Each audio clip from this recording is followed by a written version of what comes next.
Ramzan special ইফতারের জন্য আজ তৈরি করেছি গরু মাংস দিয়ে ভুনা খিচুড়ি। এটা খেতে কিন্তু অসম্ভব মজার, আর প্রতিদিন কিন্তু ভাজা পোড়া খেতে ভালো লাগে না। তো এই টাইপের খাবার খেলে কিন্তু ভালো লাগে এবং হেলদি একটা খাবার। তো চলো তোমাদের সাথে ভিডিওটি শেয়ার করা নিয়ে যাক। তাহলে এভরিওয়ান, আসসালামু আলাইকুম। সবাই কেমন আছেন? আশা করি সবাই ভালো আছেন। তো চলুন ভিডিওটি শুরু করা যাক। তো এখানে আমি যেহেতু ভুনা খিচুড়ি রান্না করব, এখানে কিন্তু আমি 4 রকমের ডাল ব্যবহার করব আজকে। এখানে নিয়েছি ওই যে অ্যাঙ্কার ডাল, তারপরে খেসারি ডাল, মুগের ডাল তো অবভিয়াসলি থাকবে, যেহেতু খিচুড়ি রান্নাতে মুগের ডাল না দিলে কিন্তু খিচুড়ির আসল টেস্টটাই কিন্তু আসে না। তারপরে একটু মসুর ডাল দিয়ে দিয়েছি। যাই হোক, 4 রকমের ডাল আমি এখন ভালো করে মিক্স করে নিয়েছি। এখন সুন্দরভাবে ক্লিন করে একটু পানি দিয়ে রাখবো। আর এইদিকে আমি একটা কড়াইতে তেল গরম হতে দিয়েছিলাম, আর পেঁয়াজটাকে দিয়ে এখন হালকাভাবে ভেজে নেব। তো হালকাভাবে ভেজে নেওয়া হয়ে গেলে এখন আমি আদা রসুনের পেস্ট দিয়ে দিচ্ছি। যেহেতু আদা রসুন একটা কাঁচা ফ্লেভার থাকে, তার জন্য ভালো করে কষিয়ে নিতে হবে। তো যাই হোক, ভালো করে কষানো হয়ে গেলে এখন আমি এখানে অল্প একটু পানি দিয়ে দিব, যেটা আমাদের মশলা কষাতে কাজে আসে। আর রেগুলারলি যে আমরা মশলাগুলো ব্যবহার করে থাকি এখানে, সেগুলি কিন্তু এখানে অ্যাড করা হয়েছে। তো এখানে ছিল ধনিয়ার গুঁড়ো, গরম মশলা গুঁড়ো, জিরে গুঁড়ো, হলুদ গুঁড়ো। এখানে কিন্তু আমি মরিচ গুঁড়োটা স্কিপ করেছি, পরিমাণ মতো লবণ আর সব মশলা এখানে অ্যাড করা হয়েছে। তো যাই হোক, ভালো করে এখন মশলাটাকে কষিয়ে নিতে হবে। মশলা কষাতে কষাতে এক পর্যায়ে কিন্তু মশলার গা থেকে তেল ছেড়ে দেবে, তখনই আমি এখানে অ্যাড করে দেব গরুর মাংস। আমি ছোট ছোট কিউব করে কেটে রেখেছিলাম, তো সেগুলি ভালো করে ক্লিন করে আমি তরকারির মধ্যে অ্যাড করে দিলাম। এখন সুন্দর করে 2 থেকে 3 মিনিট এভাবেই মশলার সাথে কষিয়ে নিতে হবে। যেহেতু গরুর মাংস একটু টাইম নিয়ে সেদ্ধ হবে, তার জন্য আগে মাংসটা রান্না করে নিচ্ছি। তো এখানে বেশ পরিমাণ পানি দিয়েছি, আর পানিটা দিয়ে অপেক্ষা করে নিতে হবে বলক আসা পর্যন্ত। তো কিছুক্ষণ পর কিন্তু বলকটা চলে এসেছে। একটু নাড়াচাড়া দিয়ে আবার ঢাকনা দিয়ে ঢেকে রেখে দেবো পানিটা শুকানো পর্যন্ত, মানে সেদ্ধ হওয়া পর্যন্ত আর কি।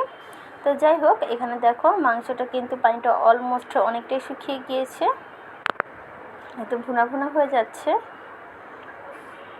তা আমি কিন্তু চুলার আঁচটা ধিমা আঁচে রেখেই সুন্দরভাবে আরও 2 থেকে 3 মিনিট এভাবেই একেবারে ভাজা ভাজা করে নিয়েছি। যখনই এর মাংসের গা থেকে তেল ছেড়ে দিবে, তখনই ওই যে 4 রকমের ডাল আমি ধুয়ে পরিষ্কার করে রেখেছিলাম, তো সেগুলি এখানে অ্যাড করে দিব।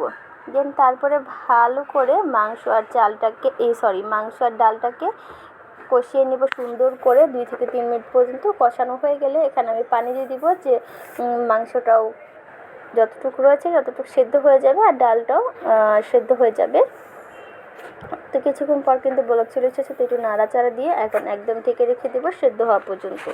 তো অলমোস্ট কিন্তু সেদ্ধ হয়ে গিয়েছে, সেটা দেখানো হয়নি। তো এখানে আমি খিচুড়ি রান্নার জন্য চলে গিয়েছিলাম। তো একটা ননস্টিক হাঁড়িতে এখানে আমি বেশ পরিমাণ তেল দিয়েছি, আর বেশ খানিকটা পেঁয়াজ কুচি এখানে দিয়েছি, যেহেতু আমি বেরেস্তা করে উঠিয়ে রাখবো তার জন্য।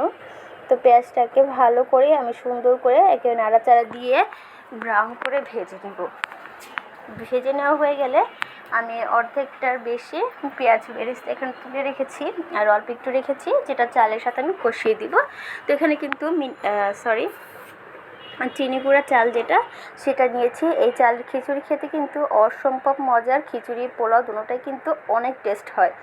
তো যাই হোক, এখানে আমি তেজপাতা দিয়ে দিয়েছি বেশ খানিকটা, কাঁচামরিচ অ্যাড করা হয়েছে, একটু গরম মশলা, লবণ, এসব কিছু দিয়ে, আর একটু হলুদও দিয়েছি আমি। তো দিয়ে ভালো করে এখন চালটাকে কষিয়ে নিতে হবে, একদম ভাজা ভাজা করে নিব। যত মশলা চালটাকে কষাবে, খাবারের টেস্ট কিন্তু তত বাড়বে।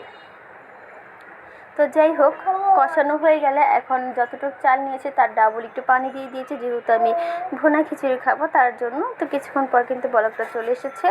তো বলক চলে আসার পরে আর একটু নাড়াচাড়া দিয়ে এখন আমি ফ্রোজেন যে মটরশুঁটি ছিল সেটা 1 টুকরো আমি এখানে অ্যাড করে দিয়েছি। মটরশুঁটিটা কিন্তু 2 সেকেন্ডে কিন্তু গলে গিয়েছে। আর এই যে দেখো, মাংস আর ডালটা যে সেদ্ধ করে রেখেছিলাম সেটা এখানে আমি অ্যাড করে দিলাম। তো যাই হোক, ভালোভাবে অ্যাড করে আমি সুন্দর করে নাড়াচাড়া দিয়ে এখন ঢাকনা দিয়ে একদম ধিমা আঁচে এটাকে কুক করে নেব।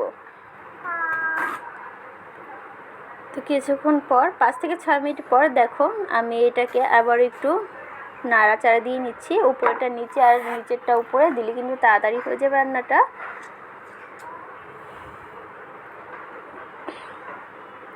তো দেখো কিছুক্ষণের মধ্যে কিন্তু নাড়াচাড়া দিয়ে আমি আবারও 5 মিনিটের জন্য ঢাকনা দিয়ে ঢেকে রেখে দেব।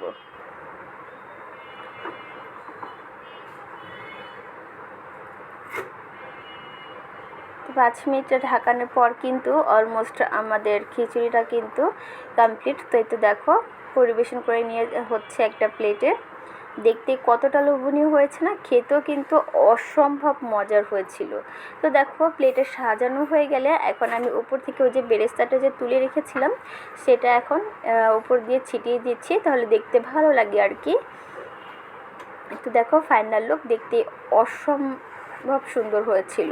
তোমরা চাইলে ইফতার টেবিলে এরকম একটা ভুনা খিচুড়ি রাখতে পারো, খেতে কিন্তু সবাই ভীষণ পছন্দ করবে। আর ভিডিওটি ভালো লাগলে like, share, comment and subscribe করে পাশে থাকবে। তো আজ এই পর্যন্ত, আবার অন্য কোনো ভিডিওর সাথে নিশ্চয়ই দেখা হবে। আল্লাহ হাফেজ।